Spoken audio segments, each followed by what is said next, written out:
Hello, कैसे हैं? आज हम लोग परसेंटेज का छठा पार्ट पढ़ेंगे। और पिछले वीडियो में मैंने चर्चा किया था विशेष रूप से परसेंटेज के बारे में, मैंने बेसिक कुछ बताया था। उसी को आगे मैं बढ़ाने का आज मैं काम करूंगा। और उसमें क्वेश्चन का लेवल किस तरह से स्टैंडर्ड रहता है, किस तरह का लेवल बढ़ते जाता है, उसी लेवल के बारे में मैं विशेष रूप से चर्चा करूँगा आज। और आप लोग वीडियो में बने रहेंगे। जो बच्चे नए होंगे वो ज़रूर सब्सक्राइब करेंगे, शेयर भी करेंगे। और जो भी आपके साथ समस्या होता है उस समस्या पर ज़रूर आप कमेंट करेंगे, ताकि मुझे भी पता चलना चाहिए कि भाई आपको प्रॉब्लम कहाँ पे है। ठीक है, तो मैं शुरू करता हूँ परसेंटेज से। परसेंटेज का मेरा छठा पार्ट है। 5 वीडियो मैं बना चुका हूँ। 5 वीडियो में मैंने काफ़ी कुछ बताया परसेंटेज के बारे में। और आगे मैं बताना चाहता हूँ कि उसका बेसिक कंसेप्ट क्या है, उसी से रिलेटेड के बारे में मैं चर्चा करूंगा। जो मैंने पिछले वीडियो में मैंने स्टॉप किया था, उससे आगे वाले पार्ट के बारे में मैं चर्चा करूंगा। ठीक है ना। शुरू करते हैं हम लोग परसेंटेज में। हेडिंग डाल देते हैं परसेंटेज।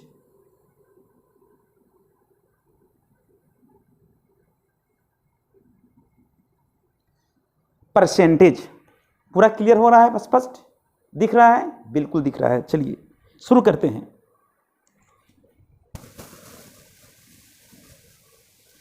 तो मैंने बताया था रेक्टेंगल, जैसे कि मेंसुरेशन से रिलेटेड जो भी क्वेश्चन जो प्रतिशत के फॉर्म में रहता है, उसको मुझे विदाउट मतलब है मेंसुरेशन का फार्मूला का इस्तेमाल करते हुए हम लोग प्रतिशत के माध्यम से कैसे सोल्व करेंगे, इन सब के बारे में मैंने चर्चा किया था। ठीक आगे मैं बताऊंगा। जैसे सपोज करते हैं कि एक रेक्टेंगल मैंने दे दिया, यहाँ पे एक रेक्टेंगल मैंने दे दिया। थोड़ा गौर करेंगे, पिछले वीडियो के बारे में मैंने चर्चा किया था। वीडियो में मैंने जो भी चर्चा किया था उसी से संबंधित आज मैं चर्चा करूंगा।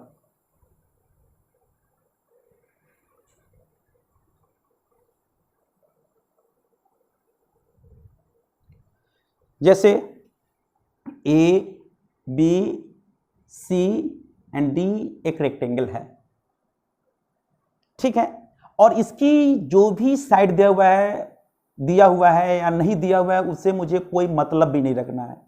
अगर मान लेते हैं कि इसकी साइड जो दिया हुआ है, सपोज करते हैं कि 15 मीटर दिया हुआ है, इसकी लंबाई के बारे में कहता है, और चौड़ाई यहां से यहां दे रखा है 12 मीटर दिया हुआ है, तो इसकी लंबाई चौड़ाई से मुझे कोई मतलब नहीं रखना है। लेकिन अगर फिर भी लंबाई में एल में अगर 20% की वृद्धि कर दी जाए और उसके चौड़ाई में अगर 10% की वृद्धि कर दी जाए, वृद्धि का मतलब प्लस, वृद्धि का मतलब प्लस हो जाए, तो एरिया पर क्या प्रभाव पड़ेगा, इसके बारे में मैंने चर्चा किया था। तो एरिया पर क्या प्रभाव पड़ेगा, एरिया पर क्या प्रभाव पड़ेगा, तो मैंने बताया था कि अगर लंबाई में 20% की वृद्धि है, चौड़ाई में भी 10% की वृद्धि है, और वृद्धि प्लस वृद्धि गुने वृद्धि बटा 100, दोनों जीरो कैंसिल, यानी 10 यहाँ पे लिखेंगे, सॉरी 10। इसका मतलब है कि 32% की उसके एरिया में वृद्धि इंक्रीज कर जाएगा। इसके बारे में मैंने चर्चा किया था। ठीक उसी तरह से आगे मैं चर्चा करूंगा। जैसे आज इसलिए मैंने यहाँ पे लिखने का काम किया ताकि आपको कोई परेशानी नहीं हो, ताकि आपको समझ में आ जाए कि पिछले वीडियो में मैंने क्या चर्चा किया था। जैसे आज मुझे अब चर्चा करना है, जैसे कि मान लें कि एक वर्गाकार मैदान दिया हुआ है। जैसे क्वेश्चन के माध्यम से मैं चर्चा करूंगा। एक वर्गाकार मैदान दिया हुआ है, एक वर्गाकार मैदान दिया हुआ है, और इसकी साइड जो भी हो, जैसे सपोज करते हैं कि यहाँ पे 15 मीटर मैंने ले लिया, इसकी साइड 15 मीटर मैंने ले लिया। ठीक है ना, 15 मीटर। और इसकी साइड में कहता है, इसकी साइड में अगर 20% की वृद्धि कर दी जाए, 20% की यहाँ पे प्लस मैंने कर दिया, वृद्धि कर दी जाए, तो जाहिर सी बात है कि अगर लंबाई में 20% की वृद्धि होगा तो चौड़ाई में भी 20% की वृद्धि होगा। जब लंबाई में 20% की वृद्धि होगा तो चौड़ाई में भी 20% की वृद्धि होगा। तो यह क्वेश्चन के रूप में क्या रहेगा, एक वर्गाकार मैदान, एक वर्गाकार मैदान जिसकी लंबाई 15 मीटर है तथा उसके लंबाई में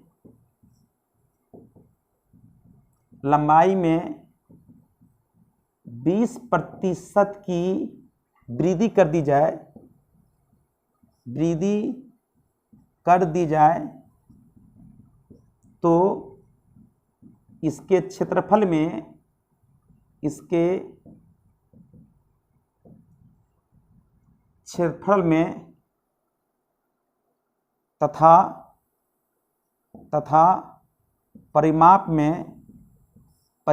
में कितने प्रतिशत की वृद्धि होगा, कितने प्रतिशत की वृद्धि होगा। घबराएंगे नहीं, बिल्कुल आसानी से निकल लगा। तो इसका मतलब है कि इसके हमको इससे, इसकी लंबाई कितनी है उसकी लंबाई से मुझे कोई मतलब नहीं रखना है, इसकी लंबाई कितना है उससे मुझे कोई मतलब नहीं रखना है। जब मतलब नहीं रखना है तो सबसे पहले हम लोग क्या करेंगे, एरिया में वृद्धि, प्रतिशत इंक्रीज किस में, तो एरिया में, एरिया मैंने लिख दिया, प्रतिशत इंक्रीज एरिया में।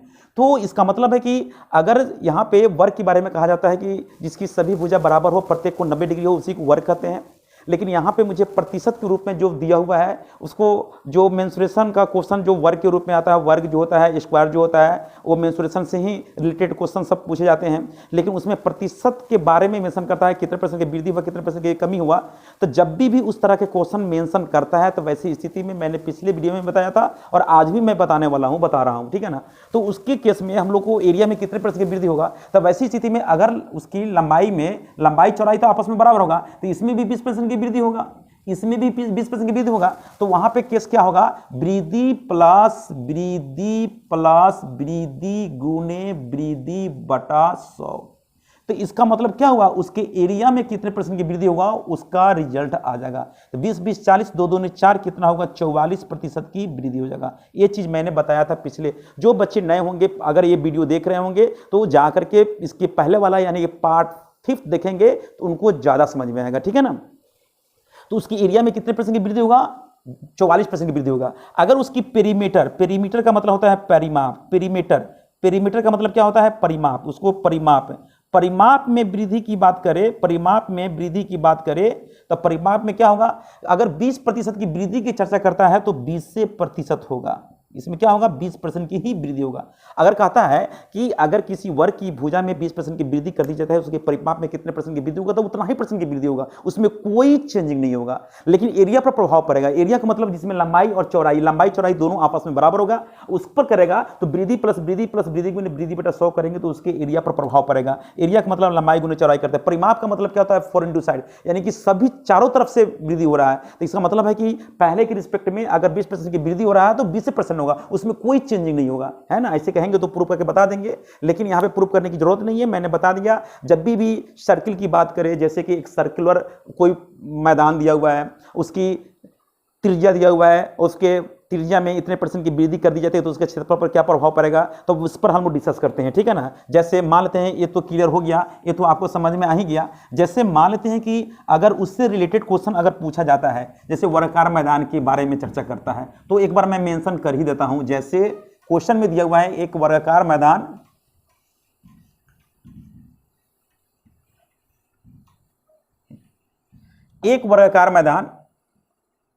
एक वर्गाकार मैदान जिसके त्रिज्या की लंबाई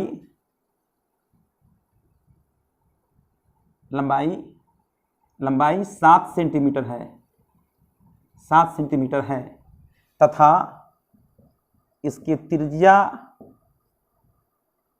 त्रिज्या में, त्रिज्या का मतलब रेडियस, त्रिज्या में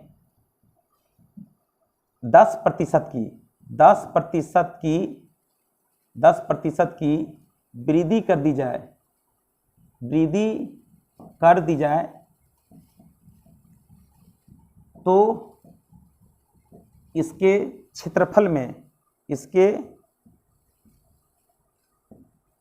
क्षेत्रफल में तथा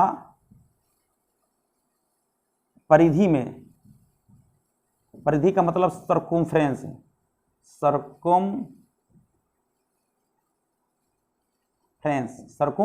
कहते हैं। परिधि में कितने प्रतिशत की वृद्धि होगा, कितने प्रतिशत की वृद्धि होगा। देखिए, अगर मान लेते कि इसको देखा जाए तो एक वर्गाकार नहीं, हाँ वर्गाकार है, वर्गाकार नहीं, सॉरी वृत्ताकार है। क्या होगा? वृत्ताकार होगा। मैंने गलती कर दिया। एक वृत्ताकार मैदान जिसकी त्रिज्या की लंबाई 7 सेंटीमीटर है तथा इसके त्रिज्या में 10% की वृद्धि कर दी जाए तो इसके क्षेत्रफल में तथा परिधि यानी सर्कमफ्रेंस में कितने प्रतिशत की वृद्धि होगा। जैसे कि यहाँ पे एक चित्र मैं बना रहा हूँ, चित्र के अकॉर्डिंग टू आप देखेंगे क्या कहता है क्वेश्चन। एक सर्कुलर मैंने एक मतलब मैदान ले लिया, एक वृत्ताकार एक मैदान लिया जिसकी त्रिज्या यहाँ पे दिया हुआ है, त्रिज्या 7 सेंटीमीटर, रेडियस बराबर दिया हुआ है 7 सेंटीमीटर दिया हुआ है, और उसके रेडियस में क्या कहता है कि 10% की वृद्धि कर दी जाए। इसकी रेडियस में 10% की वृद्धि प्रतिशत के रूप में दिया हुआ है। ये तो लंबाई जो दिया हुआ है 7 सेंटीमीटर दिया हुआ है, लेकिन उसके रेडियस में 10% की वृद्धि कर दी जाए तो उसके एरिया पर क्या प्रभाव पड़ेगा। तो हम जानते हैं कि इसका एरिया जो होता है पाई आर स्क्वायर होता है, लेकिन मुझे इस फॉर्मूला का इस्तेमाल करना नहीं है। हम जानते हैं कि वृत्त का क्षेत्रफल होता है पाई आर स्क्वायर होगा। तो सबसे पहले जो रेडियस दिया हुआ है उस रेडियस से एरिया निकालेंगे। एरिया निकालने के बाद में उसके रेडियस में कितने % की वृद्धि होगा, उससे नया रेडियस निकालेंगे, नया रेडियस से नया क्षेत्रफल निकालेंगे, पुराने वाले क्षेत्रफल से अभी का क्षेत्रफल को कंपेरिजन करेंगे, कितने % की वृद्धि हुआ, वहां पे देखें कितने की वृद्धि हुआ, कितने एरिया का वृद्धि हुआ और कितने से वृद्धि हुआ, यानी कि मूल एरिया से वृद्धि हुआ तो प्रतिशत वृद्धि निकालने के लिए देख लेंगे, वृद्धि बटा मूल एरिया से डिवाइड कर देंगे, गुने 100 करेंगे। किसी को भी प्रतिशत में चेंज करने के लिए 100 से गुना करते हैं, तो वहां पे आपको टाइम टेकन होगा। पहले तो सबसे पहले मूल एरिया निकालना पड़ेगा, वृद्धि होने के बाद में नया एरिया निकालना पड़ेगा। मूल एरिया से वृद्धि होने के बाद में जो एरिया जो निकल कर आया है वो कितने % के कितने की वृद्धि हुआ, तो कंपेरिजन करेंगे किससे वृद्धि हुआ, तो पहले वाले मूल से वृद्धि हुआ तो वहां से हम लोग निकालेंगे। लेकिन ऐसा कुछ करना नहीं है, हम लोग को करना क्या है, सबसे आसान तरीका है कि हम लोग इसका फॉर्मूला का इस्तेमाल नहीं करेंगे। सबसे पहले हम जानते हैं कि पाई आर स्क्वायर का मतलब आर के स्क्वायर का मतलब क्या हुआ, जैसे कि लंबाई गुने चौड़ाई करते थे, एल गुने बी लिखते थे, मीटर गुने मीटर के स्क्वायर होता है। एरिया हमेशा क्या होता है, 2 डायमेंशनल होता है, एरिया हमेशा 2 डायमेंशनल के फॉर्म में होता है। तो वहां पे मैंने यहाँ पे जिक्र मैं कर रहा हूं। उसी तरह से यहाँ पे देख लेंगे आर के स्क्वायर है, आर के स्क्वायर मतलब रेडियस के स्क्वायर है। तो रेडियस के स्क्वायर का मतलब है कि आर गुने आर करेंगे तब आर के स्क्वायर करेंगे। तो आर का मतलब है कि चारों तरफ से जब लंबाई बढ़ेगा तो चारों तरफ से समान रूप से बढ़ेगा। जब बढ़ेगा तो हमने बताया था कि वृद्धि प्लस वृद्धि गुने वृद्धि बटा 100, मैंने ये चर्चा किया था। तो 10 10 20 1 1 20 1 कितना होगा 21% की क्या होगा वृद्धि हो जाएगा, 21% की वृद्धि होगा। तो इसका मतलब है कि उसके एरिया में कितने % की वृद्धि होगा, 21% की वृद्धि होगा। तो यहाँ इसका मतलब है कि हम लोग इसका चर्चा हम लोग नहीं करेंगे। अगर इसकी चर्चा करेंगे तो पहले रेडियस दिया हुआ है उसके अकॉर्डिंग टू एरिया निकालना पड़ेगा, नया रेडियस निकालना पड़ेगा, नया एरिया निकालना पड़ेगा, मूल एरिया से अब के एरिया कितना में वृद्धि हुआ, किससे वृद्धि हुआ गुने 100 करेंगे तो प्रतिशत वृद्धि के फॉर्म में हो जाएगा। तो वहां पर टाइम टेकन क्या होगा, ज्यादा हो जाएगा। लेकिन हम लोग जैसे कि एक ही रूल को फॉलो करना है, मैंने पिछले वीडियो में भी मैंने चर्चा किया था, आज भी मैं चर्चा कर रहा हूं कि एक ही रूल को फॉलो करना है। जैसे कि पिछले वीडियो में मैंने चर्चा किया था, इसी रूल को जितनी भी मतलब मेंस्ट्रुएशन से रिलेटेड जो भी प्रतिशत का फॉर्म दिया रहेगा तो वैसी स्थिति में हम लोग क्या करेंगे, सक्सेसिव रूल को फॉलो करेंगे। जो अभी सक्सेसिव रूल को फॉलो मैं करा रहा हूं, वृद्धि प्लस वृद्धि गुने वृद्धि बटा 100 करेंगे तो प्रतिशत वृद्धि कितना होगा उसका फॉर्म मिलेगा। लेकिन अगर ये इसी में कहता है कि सर्कमफ्रेंस में कहता है,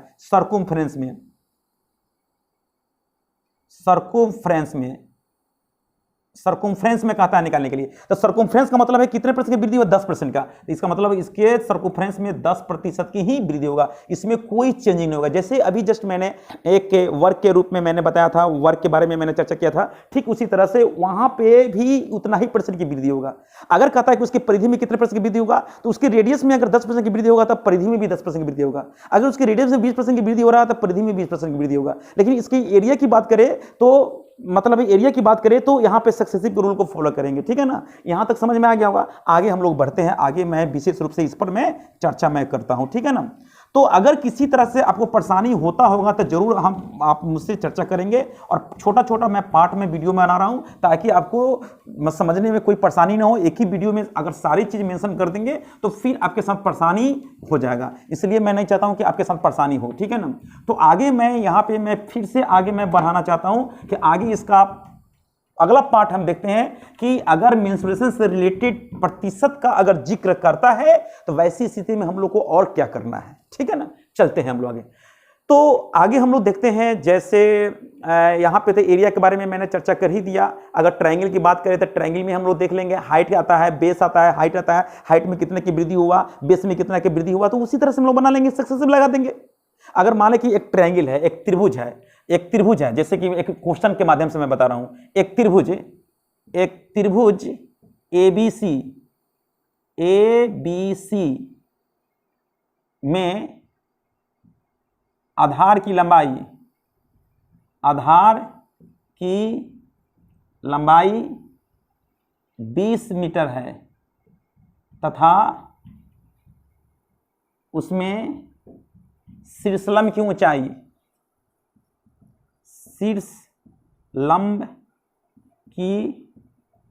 ऊंचाई 15 मीटर हो तो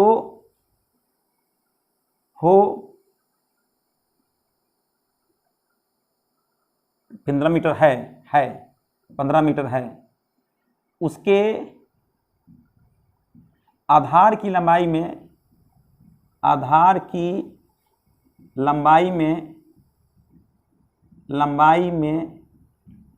20% की वृद्धि कर दी जाए तथा शीर्षलंब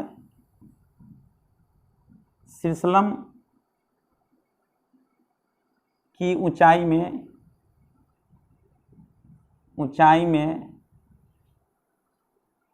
15% की वृद्धि कर दी जाए, 15 नहीं, यहाँ पे ले लेते हैं 12% की वृद्धि कर दी जाए तो इसके क्षेत्रफल में कितने प्रतिशत की वृद्धि होगा, कितने प्रतिशत की वृद्धि होगा। चलिए यहाँ पे देखिए, एक त्रिभुज ABC लेते हैं। अगर मान लें कि एक त्रिभुज की चर्चा करते हैं, एक त्रिभुज मैंने ले लिया ABC ले लिया और आधार इसको मैंने ले लिया। आधार में कितना है, आधार की लंबाई कितना मीटर है, 20 मीटर है, तो मैंने 20 मीटर ले लिया और शीर्षलंब मैंने इसको ले लिया। यहाँ पे मैंने D बिंदु ले लिया और शीर्षलंब जो D क्या है, शीर्षलंब है BC पर जो लंब है, शीर्षलंब का मतलब 90 डिग्री का एंगल होनी चाहिए। अगर शीर्षलंब की ऊंचाई कितना है, यहाँ पे दिया हुआ है 15 मीटर दिया हुआ है, तो यानी कि मैंने 15 मीटर ले लिया। लेकिन उसकी आधार की लंबाई में अगर 20% की वृद्धि कर दी जाए और उसके शीर्षलंब की ऊंचाई में अगर 15% की वृद्धि कर देंगे, ब्लैक से मैं लिख देता हूं ताकि आपको एकदम पूरा क्लियर पता चल जाए, 20% की वृद्धि कर दी जाए और उसके आधार की ऊंचाई में अगर यहाँ पे चर्चा किया जाए तो 15% की वृद्धि कर दी जाए, 15% नहीं 12% है, 12% की वृद्धि कर दी जाए तो उसके एरिया पर क्या प्रभाव पड़ेगा, तो एरिया में क्या प्रभाव पड़ेगा, तो प्रतिशत इंक्रीज होगा, दोनों में इंक्रीज कर रहा है तो प्रतिशत इंक्रीज होगा। तो यानी सक्सेसिव लगा देंगे, सक्सेसिव का मतलब कि 20 लिख देंगे, आप प्लस 12 लिख देंगे, आप प्लस 20 गुने 12 बटा क्या करेंगे 100 सक्सेसिव लगा देंगे और प्रतिशत लिख देंगे, 1 0 से 1 0। अब दोनों को जोड़ेंगे तो कितना होगा 32 लिख देंगे, आप प्लस 12 दूना 24 2.4, क्योंकि 12 दूना 24 में 10 से भाग करेंगे तो 2.4% के फॉर्म में हो जाएगा। इसका मतलब है कि 34.4% की वृद्धि हो जाएगा, प्लस ले दिए तो इसका मतलब कि वृद्धि के फॉर्म में हो जाएगा। तो अगर कहता है कि उसके क्षेत्रफल में कितने % की वृद्धि होगा तो 34.4% की वृद्धि हो जाएगा। मेरी बात समझ में आ रहा है। अब उसी तरह से हम लोग वॉल्यूम की चर्चा करेंगे, जैसे कि वॉल्यूम की चर्चा करेंगे आगे मैं बताऊंगा। मैंने बोला कि 2 डायमेंशनल के फॉर्म में मैं पढ़ रहा हूं, 2 डायमेंशनल का मतलब एरिया के फॉर्म में होता है, 3 डायमेंशनल का मतलब है वॉल्यूम के फॉर्म में होता है। तो अगर इसकी डिप्थ में हम लोग चर्चा करते हैं तो वॉल्यूम में भी आता है, वॉल्यूम में होता है जैसे कि वॉल्यूम की बात करें तो एक घनाभ भी आते हैं, फिर उसके बाद में सिलेंडर आते हैं, कोन आते हैं, स्फीयर आते हैं। घनाभ का मतलब है क्यूब एंड क्यूबाइड आते हैं, सिलेंडर आते हैं मतलब बेलन आते हैं, कोन आते हैं मतलब शंकु आते हैं, स्फीयर का मतलब गोला आते हैं। तो इस तरह के क्वेश्चन में अगर उसमें वॉल्यूम की चर्चा करता है तो वैसी स्थिति में बच्चे लोग को ज़्यादा परेशानी होता है। तो वैसी स्थिति में हम लोग क्या करेंगे उस पर हम लोग थोड़ा चर्चा कर लेते हैं।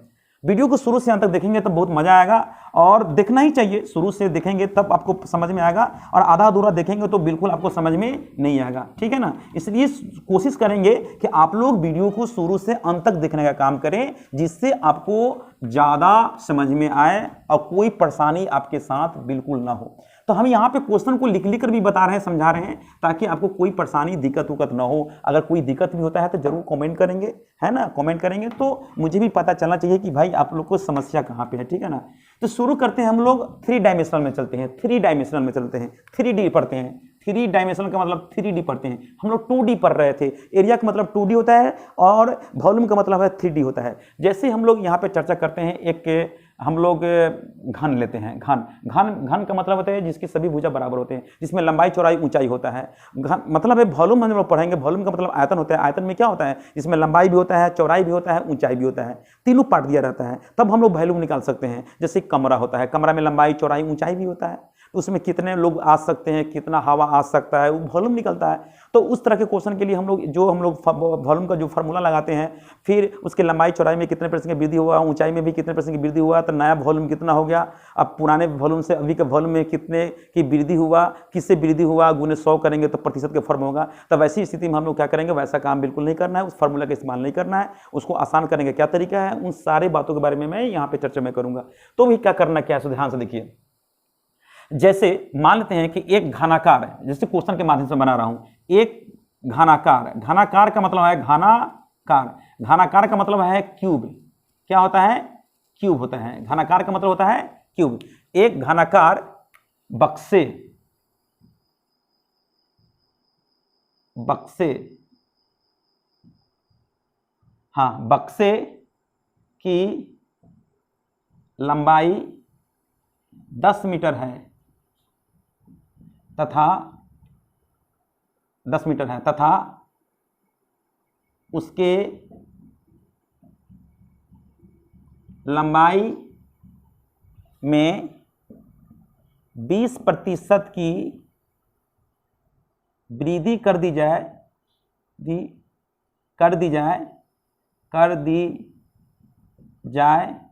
तो उसके आयतन का मतलब होता है वॉल्यूम में कितने प्रतिशत की वृद्धि हो जाएगा। चलिए, कहता है कि एक घनाकार बक्से की लंबाई 10 मीटर दिया हुआ है। बक्से की लंबाई कितना दिया हुआ है, 10 मीटर दिया हुआ है। उसकी लंबाई में 20% की वृद्धि कर दी जाए, 20% की वृद्धि कर दी जाए तो उसके आयतन पर क्या प्रभाव पड़ेगा, कितने % की वृद्धि होगा। अगर मान लें कि अगर बक्से की चर्चा करते हैं जिसमें कि लंबाई चौड़ाई ऊंचाई सब बराबर होता है, तो यानी कि एक मैंने बक्सा बना दिया, एक घन जैसा एक वर्ग के रूप में होता है, मतलब जिसकी लंबाई चौड़ाई ऊंचाई बराबर होता है। यहाँ पे एक कमरा बना दिया, चाहे बक्सा बना दिया, जिसमें ये लंबाई हुआ, ये चौड़ाई हुआ और ये ऊंचाई हुआ। तो यानी लंबाई चौड़ाई और ऊंचाई सब आपस में क्या है, बराबर है। तो L बराबर B बराबर H होता है, जो दिया हुआ है 10 मीटर दिया हुआ है। सब 10, यह भी 10 मीटर है, लंबाई भी 10 मीटर है, चौड़ाई भी 10 मीटर है, ऊंचाई भी 10 मीटर है। इसका वॉल्यूम जो होता है वो L का क्या होता है, Q होता है। लंबाई भी बराबर है, चौड़ाई भी बराबर है, ऊंचाई भी बराबर है, तो L का Q करेंगे तो इसका वॉल्यूम निकल जाएगा। लेकिन इस फार्मूला का इस्तेमाल नहीं करेंगे, फिर नया वॉल्यूम निकालेंगे, नया लंबाई निकालेंगे, नया लंबाई से फिर उसका एरिया वॉल्यूम निकालेंगे, पुराने वाले वॉल्यूम अभी वाले वॉल्यूम से कंपेरिजन करेंगे, तब उसके कितने % की वृद्धि होगा, तब वहां पे निकालना पड़ेगा। वहां पे टाइम टेकन क्या होगा, ज्यादा होगा। जब भी इस तरह के केसेस होगा तो हम लोग क्या करेंगे, सबसे पहले इसका मतलब है कि अगर यहाँ पे 20% की वृद्धि कर रहा है, अगर उसकी लंबाई में इसमें अगर 20% की वृद्धि हो रहा है तो इसमें भी 20% की वृद्धि होगा, तो उसका ऊंचाई में भी 20% की वृद्धि होगा, यानी लंबाई में भी 20% की वृद्धि होगा, चौड़ाई में भी 20% की वृद्धि होगा, चौड़ाई में भी 20% की वृद्धि होगा। यहाँ साफ साफ मैं लिख देता हूँ, चौड़ाई में 20% की वृद्धि होगा, ऊंचाई में भी 20% की वृद्धि होगा। तो यहाँ पे 3 केस आ रहा है, 3 केस का मतलब लंबाई गुने चौड़ाई गुने ऊंचाई, मतलब 3D आ गया, 3 डायमेंशनल आ गया। तो वैसी स्थिति में सबसे पहले लंबाई और चौड़ाई का ही काम करेंगे, सक्सेसिव लगा देंगे। तो यानी कि 20 + 20 गुने 20 बटा क्या करेंगे, 100। तो उसका मतलब क्या हुआ, एरिया हो गया। क्या हो गया, एरिया पर प्रभाव पड़ेगा। और एरिया पर कितना % की वृद्धि होगा, वहां पे कैसे जाएगा, 00 से 00 कैंसिल, 20 20 40 4 44 44% की उसके एरिया पर प्रभाव पड़ेगा। जब हम लंबाई और चौड़ाई का हम काम कर लिए, अब ऊंचाई से काम करेंगे। अब यहाँ पे लिखेंगे वॉल्यूम में क्या वृद्धि होगा, कितने %। तो 44 हो गया एरिया, और एरिया में अगर लंबाई और चौड़ाई के साथ करेंगे तो एरिया निकलेगा, और उस एरिया में ऊंचाई का हम काम करेंगे तो वॉल्यूम निकलेगा। लंबाई गुना चौड़ाई गुना ऊंचाई करेंगे तो वॉल्यूम निकलेगा। इसका मतलब है कि 44 ऑलरेडी एरिया निकल चुका है, और ऊंचाई कितना % की वृद्धि है, 20% की वृद्धि है। तो वृद्धि प्लस वृद्धि बटा क्या करेंगे, 100 करेंगे, तो यानी प्रतिशत के रूप में हम लिख देंगे। तो 10 से 10 कैंसिल करेंगे, 44 में जोड़ देंगे तो कितना हो गया, 64 हो जाएगा। अब प्लस कर देंगे कितना, 4 दूनी 8, 4 दूनी 8, 8.8% होगा। तो इसका मतलब है स्पष्ट हो जाता है। यहाँ पे हम लोग लिख देंगे, यहाँ पॉइंट यहाँ पे है तो यहाँ पे हम लोग प्रतिशत में लिख देंगे तो कितना परसेंट की वृद्धि होगा, यहाँ पे 72.8% की वृद्धि होगा। प्रतिशत इंक्रीज, यहाँ पे प्रतिशत इंक्रीज प्लस में आ गया तो प्रतिशत इंक्रीज के फॉर्म में हो जाएगा। तो प्रतिशत इंक्रीज कितना होगा, 72.8% की वृद्धि हो जाएगा। समझ में आ रहा है, बिल्कुल समझ में आ रहा है। तो इसी तरह से हम लोग जब यहाँ पे चर्चा कर रहे हैं, जैसे कि घन के बारे में चर्चा किए तो उसी तरह से घनाभ की चर्चा करेंगे, उसी तरह से हम लोग यहाँ पे सिलेंडर के बारे में चर्चा करेंगे, उसी तरह से कोण के बारे में चर्चा करेंगे, उसी तरह से हम लोग चर्चा करेंगे, मतलब है यहाँ पे स्फीयर के बारे में चर्चा करेंगे। तो आपको कोई परेशानी नहीं होनी चाहिए। तो फिर अगला पार्ट में मैं बताऊंगा घनाभ के बारे में, मैं बताऊंगा और सिलेंडर के बारे में बताऊंगा, एंड कोण के बारे में बताऊंगा और स्फीयर के बारे में बताऊंगा, ठीक है ना। तो यानी कि जो भी क्वेश्चन आता है जहां पे प्रतिशत से रिलेटेड होता है तो वहां पे हम लोग सक्सेसिव का फॉलो करेंगे, सक्सेसिव रूल को फॉलो करेंगे। तो दुनिया की कोई भी क्वेश्चन हो वो सब आसानी से निकाल सकते हैं। इसमें कोई फार्मूला के दिमाग लगाने की कोई आवश्यकता नहीं है, कोई जरूरत नहीं है। अगर हम फार्मूला का इस्तेमाल करेंगे तो आपका समय 5 मिनट से भी ज्यादा लग सकता है, क्योंकि कैलकुलेटिव हो जाएगा, और कैलकुलेटिव होगा तो फिर परेशानी बढ़ जाएगा। इसलिए हम लोग ऐसा काम बिल्कुल नहीं करेंगे, ठीक है ना। तो फिर हम लोग मिलते हैं नेक्स्ट वीडियो में। नेक्स्ट वीडियो में इसी के बारे में संदर्भ में मैं चर्चा करूंगा। एक और वीडियो में बनाता हूं ताकि आपको कोई परेशानी नहीं हो। अगर जिस तरह से मतलब समस्या आपको होता है तो जरूर कमेंट करेंगे, कमेंट बॉक्स में कमेंट जरूर करेंगे, ताकि मुझे भी पता चलना चाहिए कि आपकी समस्या कहां पे है। उसी के अकॉर्डिंग टू मैं आपको वीडियो में बनाऊंगा ताकि परेशानी आपके साथ बिल्कुल ना हो। जो बच्चे नए हैं वो जरूर मतलब सब्सक्राइब करेंगे और लाइक करेंगे और अपने दोस्तों में भी शेयर करेंगे, ताकि उनको भी पता चले कि भाई यहाँ पे भी मतलब यूट्यूब पर वीडियो के माध्यम से बच्चों लोग को मतलब इस तरह से सिखाया जाता है, बताया जाता है, और जो भी बेसिक कंसेप्ट है, कंसेप्ट के बारे में चर्चा किया जाता है, ठीक है ना। फिर मैं मिलता हूँ नेक्स्ट वीडियो में, ठीक।